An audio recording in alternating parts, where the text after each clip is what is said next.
தெற்கு அந்தமான் கடலில் நிலை கொண்டுள்ள காற்றழுத்த தாழ்வு பகுதி இன்று காற்றழுத்த தாழ்வு மண்டலமாக வலுப்பெறும் என தகவல் வெளியாகியுள்ளது. அடுத்த 48 மணி நேரத்தில் மேலும் வலுப்பெற்று தென்கிழக்கு வங்கக்கடல் பகுதியில் புயலாக மாற வாய்ப்புள்ளதாகவும் வானிலை ஆய்வு மையம் கணித்துள்ளது. வங்கக்கடலில் உள்ள மீனவர்கள் இன்றைக்குள் கரைக்கு திரும்ப வேண்டும் என வானிலை ஆய்வு மையம் எச்சரிக்கை விடுத்துள்ளது. காற்றழுத்த தாழ்வு பகுதி ஆழ்ந்த காற்றழுத்த தாழ்வு பகுதியாக வலுப்பெற்ற நிலையில் புயல் உருவாக வாய்ப்புள்ளதால் மீனவர்கள் கரைக்கு திரும்ப வேண்டும் என தெரிவிக்கப்பட்டுள்ளது. தமிழகத்தில் இன்று 11 மாவட்டங்களில் கனமழை பெய்ய வாய்ப்புள்ளதாக வானிலை ஆய்வு மையம் எச்சரித்துள்ளது. அதன்படி கன்னியாகுமரி, திருநெல்வேலி, தூத்துக்குடி, தென்காசி, விருதுநகர், ராமநாதபுரம், புதுக்கோட்டை, தஞ்சாவூர், திருவாரூர், நாகை, மயிலாடுதுறை மாவட்டங்களில் கனமழை பெய்ய வாய்ப்புள்ளது. நெல்லைக்கு கனமழை எச்சரிக்கை விடுக்கப்பட்டுள்ள நிலையில் மனோன்மணியம் சுந்தரனார் பல்கலைக்கழகத்தில் இன்று நடைபெறவிருந்த செமஸ்டர் தேர்வுகள் ஒத்திவைக்கப்படுவதாக அறிவிக்கப்பட்டுள்ளது. மாணவர்கள் நலன் கருதி தேர்வுகள் ஒத்திவைக்கப்படுவதாகவும் மாற்று தேதிகள் பின்னர் அறிவிக்கப்படும் என்றும் தெரிவிக்கப்பட்டது. மதுரை, மயிலாடுதுறை, திருவாரூர், திண்டுக்கல், தேனி, ராமநாதபுரம், தென்காசி மற்றும் சிவகாசி உள்ளிட்ட மாவட்டங்களில் இரவு நேரத்தில் கனமழை பெய்ததால் குளிர்ச்சியான சூழல் நிலவியது. மதுரை மாநகர் பகுதிகளில் கொட்டி தீர்த்த கனமழையின் காரணமாக தாழ்வான சாலைகளில் மழை நீர் தேங்கியது. நெல்லை மாவட்டத்திற்கு கனமழைக்கான எச்சரிக்கை விடுக்கப்பட்டுள்ள நிலையில் தமிழ்நாடு பேரிடர் மீட்பு படையினர் அதிநவீன உபகரணங்களுடன் அங்கு சென்றுள்ளனர். தூத்துக்குடியிலிருந்து உதவி ஆய்வாளர் தலைமையில் சென்றுள்ள 25 பேர் கொண்ட மீட்பு படையினர் நெல்லையில் மழையால் ஏதேனும் மக்களுக்கு பாதிப்பு ஏற்பட்டால் அவர்களை மீட்க தயார் நிலையில் உள்ளனர். தொடர் கனமழை காரணமாக தூத்துக்குடி தாமிரபரணி ஆற்றில் வெள்ளப்பெருக்கு ஏற்பட்டுள்ளதால் கரையோர மக்களுக்கு வெள்ள அபாய எச்சரிக்கை விடுக்கப்பட்டுள்ளது. குறிப்பாக மருதூர் மற்றும் திருவைகுண்டம் அணைக்கட்டு பகுதிகள், கலியாவூர் முதல் புன்னக்காயல் வரை கரையோர கிராமங்களில் வசிக்கும் பொதுமக்கள் ஆற்றில் இறங்க வேண்டாம் என தெரிவிக்கப்பட்டுள்ளது. தூத்துக்குடி மாநகர பகுதிகளில் கொட்டி தீர்த்த கனமழையின் காரணமாக தாழ்வான இடங்களில் மழைநீர் சூழ்ந்ததால் மக்கள் கடும் சிரமத்திற்கு ஆளாகினர். 5 மணி நேரத்திற்கு மேலாக கனமழை வெளுத்து வாங்கியதால் அரசு மருத்துவக் கல்லூரி மருத்துவமனை மற்றும் தாழ்வான பகுதிகளில் உள்ள குடியிருப்புகளில் மழைநீர் தேங்கியுள்ளது. திருவாரூர் மாவட்டம் திருத்துறைப்பூண்டியில் பெய்த கனமழை காரணமாக வீடுகளுக்குள் புகுந்த மழைநீரை நகராட்சி ஊழியர்கள் மோட்டாரை கொண்டு வெளியேற்றும் பணியில் தீவிரமாக ஈடுபட்டனர். கொட்டி தீர்த்த கனமழையால் தாழ்வான பகுதியான வானகர தெருவில் உள்ள வீடுகள் மற்றும் அரசு பள்ளி மாணவிகளின் விடுதிக்குள் மழைநீர் புகுந்ததால் மாணவிகள் மற்றும் பொதுமக்கள் அவதிக்குள்ளாகினர். கோவையில் திடீரென பெய்த கனமழை காரணமாக சாலையில் சாக்கடை கழிவுநீர் கலந்து மழைநீர் தேங்கியதால் வாகன ஓட்டிகள் கடும் சிரமத்திற்கு ஆளாகினர். கொட்டி தீர்த்த மழையால் மேட்டுப்பாளையம் சாலை சாய்பாபா காலனி பகுதியில் மழைநீருடன் கழிவுநீர் கலந்து சாலையில் தேங்கியதால் போக்குவரத்து நெரிசல் ஏற்பட்டது.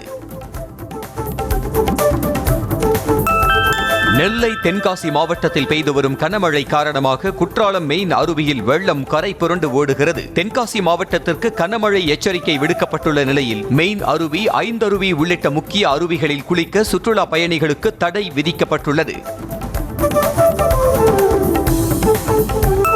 தமிழ்நாட்டில் நடைபெற்று வரும் SIR எனப்படும் வாக்காளர் பட்டியல் சிறப்பு திருத்த பணிகள் குறித்து இந்திய தேர்தல் ஆணைய அதிகாரிகள் இன்று முதல் கள ஆய்வு மேற்கொள்ள உள்ளனர். மாவட்ட அளவில் வாக்குச்சாவடி அலுவலர்கள் வாயிலாக படிவங்கள் விநியோகம் மற்றும் டிஜிட்டல் பதிவேற்றம் குறித்து தேர்தல் ஆணைய அதிகாரிகள் மதிப்பாய்வு செய்ய உள்ளனர்.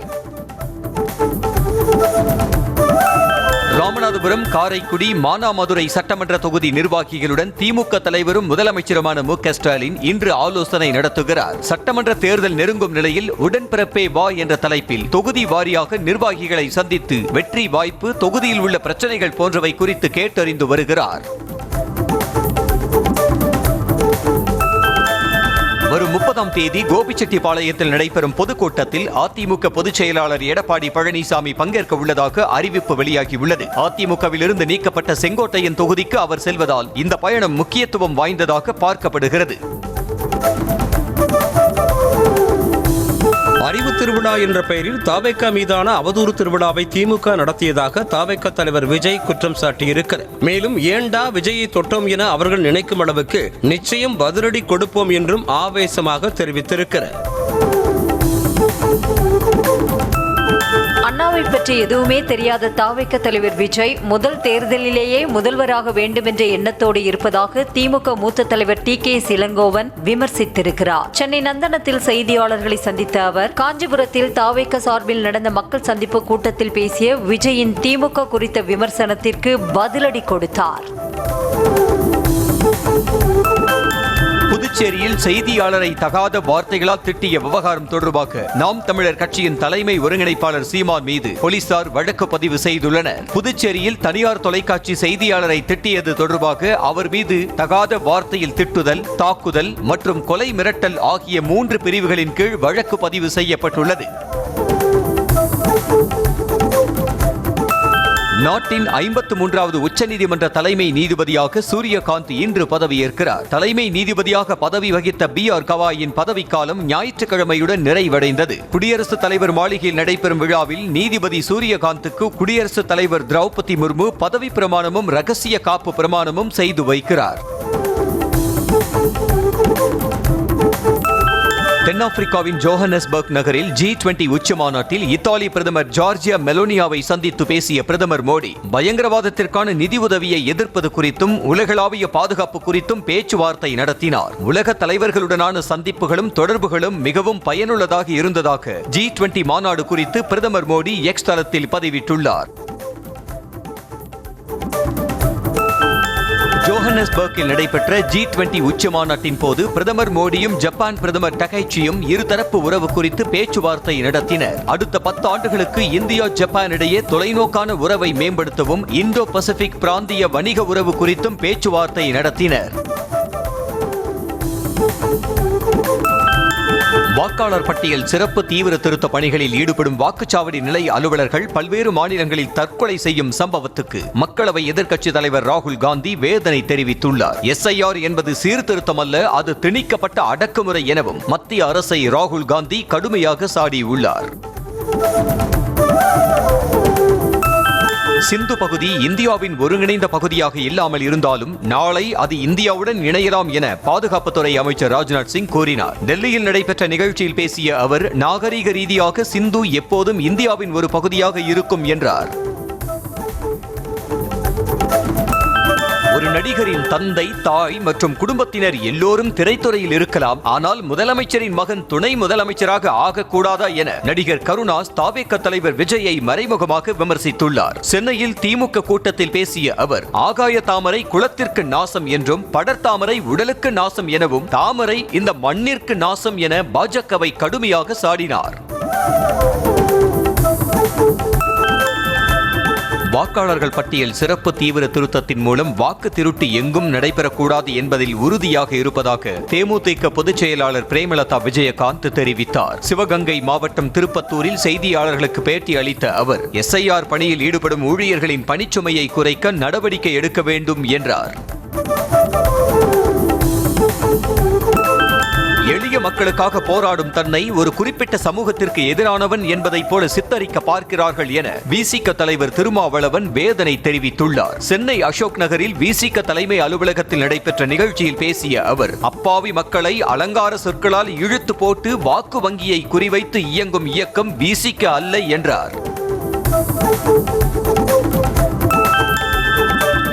உழைக்கும் வர்க்கத்திற்கு ஆதரவாக போராடுவதாக வேஷம் போட்டுவிட்டு உண்டியலிலிருந்து பெட்டிக்கு கம்யூனிஸ்டுகள் மாறிவிட்டதாக தமிழிசை சவுந்தரராஜன் விமர்சித்துள்ளார். அவர் வெளியிட்டுள்ள அறிக்கையில், தொழிலாளர்களுக்கு ஆதரவாக புதிய சட்டங்களை கொண்டு வந்துள்ள பிரதமர் மோடியை கம்யூனிஸ்டுகள் விமர்சிக்க தகுதியில்லை என தெரிவித்துள்ளார். வார விடுமுறை முடிந்து தென் மாவட்டங்களில் இருந்து ஏராளமானோர் சென்னை நோக்கி வந்ததால் உளுந்தூர்பேட்டை அருகே சுங்கச்சாவடியில் கடும் போக்குவரத்து நெரிசல் ஏற்பட்டு வாகனங்கள் அணிவகுத்து நின்றன. திருச்சி, கோவை, நெல்லை, மதுரை உள்ளிட்ட பல்வேறு மாவட்டங்களில் இருந்து வார விடுமுறை முடிந்து கார் உள்ளிட்ட வாகனங்களில் ஏராளமானோர் சென்னை நோக்கி வந்தனர். கொடைக்கானல் மலைப்பகுதிகளில் அடர்ந்த வெண்பனி மூட்டம் சுற்றுலா பயணிகளை வெகுவாக கவர்ந்தது. வட்டக்கானல் பள்ளத்தாக்கு எதிரே உள்ள பசுமையான மலை முகடுகளில் போர்வை போர்த்தியது போல காணப்பட்ட வெண்பனி மூட்டத்தை பார்த்த சுற்றுலா பயணிகள் குடும்பத்துடன் செல்ஃபி மற்றும் புகைப்படங்கள் எடுத்தும் மகிழ்ந்தனர். தூத்துக்குடி மாவட்டம் திருச்செந்தூரில் சுமார் 3 மணி நேரத்திற்கு மேலாக கனமழை கொட்டி தீர்த்த நிலையில் சில இடங்களில் மழை நீருடன் கழிவு நீரும் கலந்து தேங்கி நின்றதால் பாதசாரிகள் அவதியடைந்தனர். இதேபோல் முருகன் கோவில் வளாகத்திலும் மழை ஜோராக பெய்ததால் பக்தர்கள் சிரமமடைந்தனர். சென்னையில் நடைபெற்ற சிறப்பு முகாமில் 3091 செல்ல பிராணிகளுக்கு வெறிநாய்க்கடி நோய் தடுப்பூசி போடப்பட்டு மாநகராட்சி சார்பில் மைக்ரோசிப் பொருத்தப்பட்ட உரிமங்கள் வழங்கப்பட்டன. இதுவரை 77,707 செல்ல பிராணிகள் பதிவு செய்யப்பட்டு 33,418 உரிமம் கொடுக்கப்பட்டுள்ளதாக அதிகாரிகள் தெரிவித்தனர். திருவள்ளூர் மாவட்டம் கடம்பத்தூர் பகுதியில் பெண் வேடமணிந்து 5 வயது சிறுவனை கடத்த முயன்ற மேற்கு வங்கத்தைச் சேர்ந்த நபரை அப்பகுதி மக்கள் பிடித்து போலீசாரிடம் ஒப்படைத்தனர். செஞ்சி கிராமத்தில் வசித்து வரும் பால் என்பவரின் மகன் புவனேஷ் வீட்டின் முன்பு விளையாடிக் கொண்டிருந்த போது மேற்கு வங்கத்தைச் சேர்ந்த நபர் சிறுவனை கடத்த முயன்றதாக கூறப்படுகிறது. பணி நிரந்தரம் உள்ளிட்ட கோரிக்கைகளை வலியுறுத்தி சென்னை மாநகராட்சியில் பணிபுரியும் பெண் தூய்மை பணியாளர்கள் 4 பேர் 7வது நாளாக அம்பத்தூரில் உண்ணாவிரத போராட்டத்தில் ஈடுபட்டுள்ளனர். காவல்துறையினர் நடத்திய பேச்சுவார்த்தை தோல்வியடைந்ததை அடுத்து உண்ணாவிரத போராட்டத்தை தொடர்ந்து நடத்தி வரும் தூய்மை பணியாளர்களை மருத்துவ குழுவினர் தீவிரமாக கண்காணித்து வருகின்றனர். சென்னை புரசைவாக்கம் பகுதியில் புதிதாக கட்டப்பட்ட வீட்டுக்கு மெட்ரோ வாட்டர் பைப் லைன் விவகாரம் தொடர்பாக அதிகாரியை திமுக நிர்வாகிகள் மிரட்டும் ஆடியோ வெளியாகியது. பணம் கொடுக்காத வீடுகளுக்கு மெட்ரோ வாட்டர் இணைப்பு எப்படி கொடுக்கலாம் என திமுக வட்ட செயலாளர்கள் இருவர் அதிகாரி ஒருவரை மிரட்டியதாக கூறப்படுகிறது. நீலகிரி மாவட்டம் உதகையில் பெண் காவல்துறை ஆய்வாளருக்கு ஆபாச வீடியோக்கள் அனுப்பியதாக மாவட்ட எஸ்பி அலுவலக உதவியாளர் கைது செய்யப்பட்டுள்ளார். மாவட்ட எஸ்பி அலுவலகத்தில் உதவியாளராக பணிபுரிந்து வந்த முருகன் உதகையில் பணியாற்றி வரும் பெண் காவல் ஆய்வாளருக்கு வாட்ஸ்அப் மூலம் ஆபாச வீடியோக்கள் மற்றும் ஆபாச படங்கள் அனுப்பி பாலியல் ரீதியாக தொல்லை கொடுத்ததாக கூறப்படுகிறது. சென்னையில் பெண் விலங்கு நல ஆர்வலரை சமூக வலைதளங்களில் ஆபாசமாக பேசி அவதூறு பரப்பி வந்த நபரை பெண் வன்கொடுமை சட்டத்தின் கீழ் கைது செய்து போலீசார் சிறையில் அடைத்தனர். கோட்டூர்புரம் பகுதியைச் சேர்ந்த முரளிதரன் என்பவர் விலங்கு நல ஆர்வலரின் முகநூல் பக்கத்தை டேக் செய்து ஆபாச வார்த்தைகளில் பேசியதாக தெரிகிறது. விருதுநகர் மாவட்டம் திருச்சுழி அருகே விவசாய தோட்டத்தில் போடப்பட்டிருந்த மின்வேலியில் சிக்கி உயிரிழந்த நபரின் சடலத்தை போலீசார் மீட்டு விசாரணை மேற்கொண்டு வருகின்றனர். தொப்பளக்கரையில் காட்டுப்பன்றி நுழைவதை தடுப்பதற்காக தங்கப்பாண்டியன் என்பவர் தனது தோட்டத்தில் கட்டப்பட்டிருந்த மின்வேலியில் பக்கத்து தோட்டக்காரர் மாரிச்சாமி சிக்கியதாக கூறப்படுகிறது. நாகை மாவட்டம் வெள்ளப்பாக்கம் கிராமத்தில் மயானத்திற்கு செல்லும் சாலை சேரும் சகதியுமாக உள்ளதால் புதிய சாலை அமைத்து தர வேண்டும் என மக்கள் கோரிக்கை விடுத்துள்ளனர். கிராமத்தில் 300க்கும் மேற்பட்ட குடும்பங்கள் வசித்து வரும் நிலையில் இறந்தவரின் உடலை இறுதிச் சடங்கிற்காக சுமந்து செல்லும் போது உடலோடு சேற்றில் விழுந்து காயமடைவதாக மக்கள் கண்ணீர் வடிக்கின்றனர். மயிலாடுதுறை மாவட்டம் பூவாலை கிராமத்தில் சேரும் சகதியுமாக உள்ள சாலையில் நாற்று நட்டு பெண்கள் போராட்டம் நடத்தினர். சாலை, குடிநீர், மின்விளக்கு போன்ற அடிப்படை வசதிகளை ஏற்படுத்தி தரக்கோரி பலமுறை அதிகாரிகளிடம் மனு கொடுத்தும் இதுவரை எந்த நடவடிக்கையும் எடுக்கவில்லை என அவர்கள் வேதனை தெரிவித்தனர். சென்னையில் பேக்கரி கடையில் வாடிக்கையாளர்களின் பில்லில் குறைவாக கணக்கு காட்டி 35 லட்சம் ரூபாய் மோசடி செய்ததாக கடையின் மேலாளர் உட்பட 4 பேர் கைது செய்யப்பட்டனர். 1000 விளக்கு பகுதியில் சையத் தானிஷ் என்பவர் நடத்தி வரும் பேக்கரி கடையில் மேலாளராக வேலை செய்து வந்த முகமது பாரி உட்பட 4 பேர் வாடிக்கையாளர்களின் பில்லில் முறைகேடு செய்ததாக கூறப்படுகிறது. கோவை மாவட்டம் மேட்டுப்பாளையம் அருகே மலை கிராமத்திற்கு தமிழ்நாடு அரசு சார்பில் 1,30 லட்சம் ரூபாய் செலவில் முதல் முறையாக மின்சார இணைப்பு வழங்கப்பட்டுள்ளதால் மக்கள் மகிழ்ச்சி அடைந்தனர். கடம்பன் கோம்பை மலை கிராமத்தில் 50க்கும் மேற்பட்ட மக்கள் வசித்து வரும் நிலையில் பல ஆண்டுகளாக மின்சாரம் உள்ளிட்ட வசதிகள் இல்லாமல் இருந்து வந்தனர்.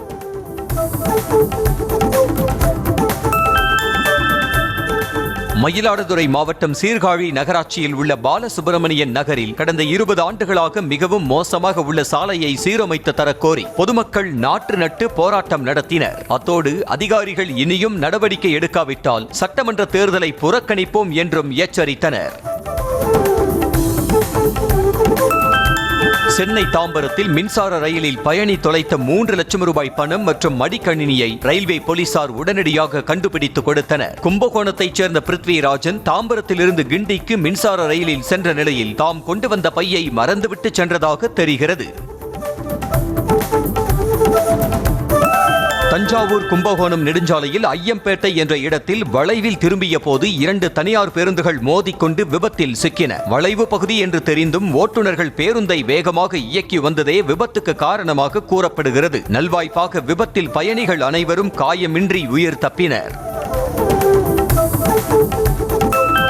திருப்பத்தூர் ஏரிக்கரை சாலையில் கட்டுப்பாட்டை இழந்து பள்ளத்தில் கவிழ்ந்த மினி சரக்கு ஆட்டோவை பொதுமக்கள் நீண்ட நேரம் போராடி கயிறு கட்டி இழுத்தனர். எதிரே வரும் வாகனத்திற்கு வழிவிடுவதற்காக ஆட்டோ வலதுபுறம் திரும்பிய போது கட்டுப்பாட்டை இழந்து பள்ளத்தில் கவிழ்ந்ததாக தெரிகிறது. ஏரிக்கரை சாலை குறுகலாக இருப்பதால் அவ்வப்போது விபத்துகள் ஏற்படுவதாக மக்கள் கூறுகின்றனர்.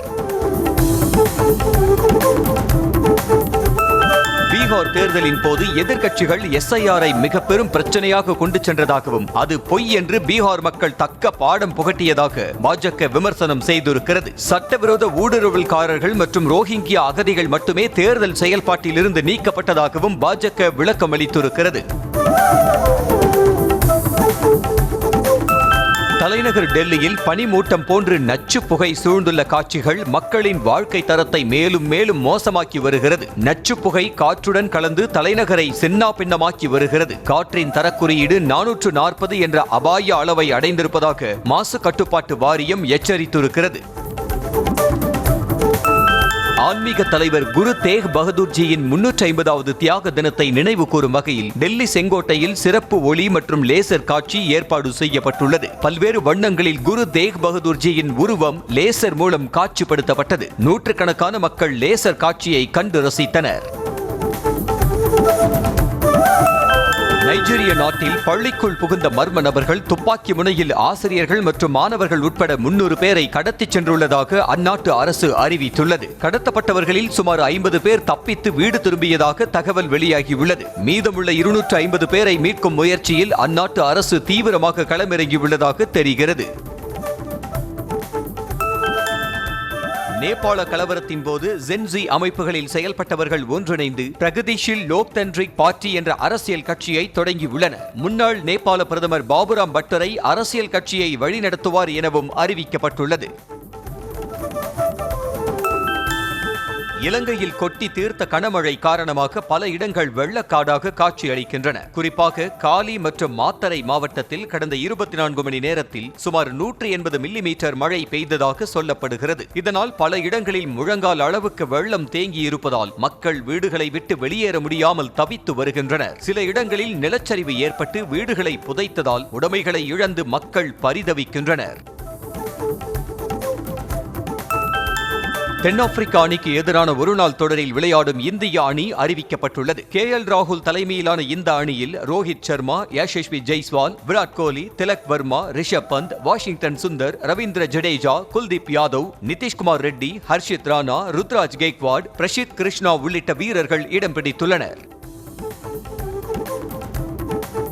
தென்னாப்பிரிக்கா அணிக்கு எதிரான ஒருநாள் போட்டிகளில் ரோஹித் சர்மாவுடன் தொடக்க வீரராக களமிறங்க போகும் வீரர் யார் என்ற கேள்வி ரசிகர்கள் மத்தியில் எழுந்திருக்கிறது. சுப்மன் கில் தொடரில் விளையாடாததால் இளம் அதிரடி வீரர் ஜெய்ஸ்வால் அல்லது 2 ஆண்டுகளுக்கு பின் ஒருநாள் போட்டிகளில் களமிறங்கும் ருத்ராஜ் இடையே போட்டி நிலவி வருகிறது. வளர்ந்து வரும் வீரர்களுக்கான ரைசிங் ஸ்டார் ஆசிய கோப்பை கிரிக்கெட் தொடரில் வங்கதேசத்தை வீழ்த்தி பாகிஸ்தான் அணி கோப்பையை தட்டிச் சென்றது. தோஹாவில் நடைபெற்ற போட்டியில் இரு அணிகளும் 125 ரன்கள் எடுத்ததால் போட்டி சமனில் முடிந்தது. பின்னர் நடந்த சூப்பர் ஓவரில் முதலில் விளையாடிய வங்கதேச அணி வெறும் 6 ரன்கள் எடுத்த நிலையில் பின்னர் களமிறங்கிய பாகிஸ்தான் சுலபமாக இலக்கை எட்டி வெற்றி பெற்றது. ராஜஸ்தான் ராயல்ஸ் அணி தனது ஹோம் மைதானத்தை மாற்ற முடிவு செய்திருப்பதாக தகவல் வெளியாகியுள்ளது. ராஜஸ்தான் கிரிக்கெட் வாரியத்துடன் ஏற்பட்ட முரண்பாடு காரணமாக 2026 IPL தொடரில் தனது ஹோம் போட்டிகளை ஜெய்ப்பூர் மைதானத்திற்கு பதிலாக புனே மைதானத்திற்கு மாற்ற திட்டமிட்டுள்ளதாக சொல்லப்படுகிறது. சென்னை மதுரையில் நடைபெறும் 14வது ஜூனியர் உலகக்கோப்பை ஹாக்கி போட்டிக்கான கோப்பை அறிமுக விழா கிருஷ்ணகிரி மாவட்ட விளையாட்டு மைதான வளாகத்தில் நடைபெற்றது. கரகாட்டம், மயிலாட்டம், ஒயிலாட்டம், பொய்க்கால் குதிரை, பரதநாட்டியம் மற்றும் பாரம்பரிய இசை நிகழ்ச்சிகளுடன் டிராபி டூர் கோப்பைக்கு உற்சாக வரவேற்பு அளிக்கப்பட்டது. பிரபாஸை வைத்து சந்தீப் வங்கா இயக்கும் ஸ்பிரிட் திரைப்படத்தின் படப்பிடிப்பு பூசையுடன் தொடங்கியது. இதில் நடிகர் சிரஞ்சீவி கலந்து கொண்டு படப்பிடிப்பை தொடங்கி வைத்தார். ஆனால் நிகழ்ச்சியில் படத்தின் ஹீரோ பிரபாஸ் கலந்து கொள்ளாதது ரசிகர்கள் மத்தியில் ஆச்சரியத்தை ஏற்படுத்தியது. தெருநாய்களை பாதுகாப்பது அரசின் முழு கடமை. அதற்காகத்தான் அவர்களுக்கு வாக்களித்துள்ளோம் என நடிகை நிவேதா பெத்துராஜ் தெரிவித்திருக்கிறார். சென்னை புதுப்பேட்டையில் செய்தியாளர்களிடம் பேசிய அவர் தெருநாய்கள் தொடர்பான பிரச்சனைகளுக்கு தடுப்பூசி போடுவதுதான் தீர்வு என கூறினார். சபரிமலை சீசன் தொடங்கியுள்ள நிலையில் ஆயிரக்கணக்கான பக்தர்கள் ஐயப்பனை தரிசிக்க சபரிமலைக்கு படையெடுத்து வருகின்றனர். மாலை போட்டு இருமுடி கட்டிக்கொண்டு ஆழ்ந்த பக்தியுடன் பக்தர்கள் ஐயப்பனை தரிசித்து செல்கின்றனர். சபரிமலையில் நாளுக்கு நாள் கூட்டம் அதிகரித்து வரும் நிலையில் பலத்த பாதுகாப்பு போடப்பட்டுள்ளது. திருவண்ணாமலை அருணாச்சலேஸ்வரர் கோயிலில் கார்த்திகை மாத தீபத்தை முன்னிட்டு வெள்ளி மூஷிக வாகனத்தில் விநாயகர் பெருமான் எழுந்தருளி பக்தர்களுக்கு காட்சி அளித்தார். தீப திருவிழா எந்தவித இடையூறுமின்றி நடைபெறுவதாக எல்லை தெய்வ வழிபாட்டின் நிறைவாக நடைபெற்ற விநாயகர் பெருமான் உற்சவத்தில் திரளான பக்தர்கள் சுவாமி தரிசனம் செய்தனர். தருமபுரியில் அமைந்துள்ள ஸ்ரீ லிங்கேஸ்வரர் கோயில் கும்பாபிஷேக விழாவில் திரளான பக்தர்கள் பங்கேற்று வழிபாடு செய்தனர். விநாயகர் கோயிலிலிருந்து ஏராளமான பெண்கள் பால் குடம் எடுத்து ஊர்வலமாக வந்து லிங்கேஸ்வரருக்கு அபிஷேகம் செய்தனர். தொடர்ந்து பக்தர்களுக்கு அன்னதானம் வழங்கப்பட்டது. நாகை மாவட்டம் நாகூரில் அமைந்துள்ள பிரசித்தி பெற்ற நாகூர் ஆண்டவர் தர்காவில் கந்தூரி விழாவை ஒட்டி சந்தனக்கூடு ஊர்வலத்திற்காக சந்தனம் அரைக்கும் பணி துவங்கியது. வரும் 30ஆம் தேதி நடைபெறும் சந்தனக்கூடு ஊர்வலத்தின் போது ஆண்டவருக்கு சந்தனம் பூசுவதற்காக அரசு சார்பில் வழங்கியுள்ள 45 கிலோ சந்தன கட்டையை அரைக்கும் பணியில் யாத்ரீகர்கள் ஆர்வத்துடன் ஈடுபட்டனர். மயிலாடுதுறையில் உள்ள பிரசித்தி பெற்ற புனித பிரான்சிஸ் சவேரியர் ஆலய பங்கு திருவிழா கொடியேற்றத்துடன் தொடங்கியது. தொடர்ந்து ஆலயத்தில் சிறப்பு திருப்பலியும் நடைபெற்றது. சமத்துவம் சகோதரத்துவம் தழைத்தோங்கவும் நோய் தொற்று முற்றிலும் ஒழிந்திடவும் வேண்டி சிறப்பு பிரார்த்தனை வழிபாடுகள் நடைபெற்றது. The Royal Enfield Meteor 350 model பைக்கில் Sundowner ஆரஞ்சு என்ற புதிய நிற பைக் சந்தையில் அறிமுகமாகியுள்ளது. புதிய மாடல் ஆரஞ்சு நிற பைக்கின் ஷோரூமின் விலை 2,18,000 ரூபாய் என விலை நிர்ணயம் செய்யப்பட்டுள்ளது. இந்த மாடல் பைக்கில் வேகத்தை அதிகரிக்கும் நோக்கில் புதிய மெட்டல்கள் இணைக்கப்பட்டுள்ளது குறிப்பிடத்தக்கது.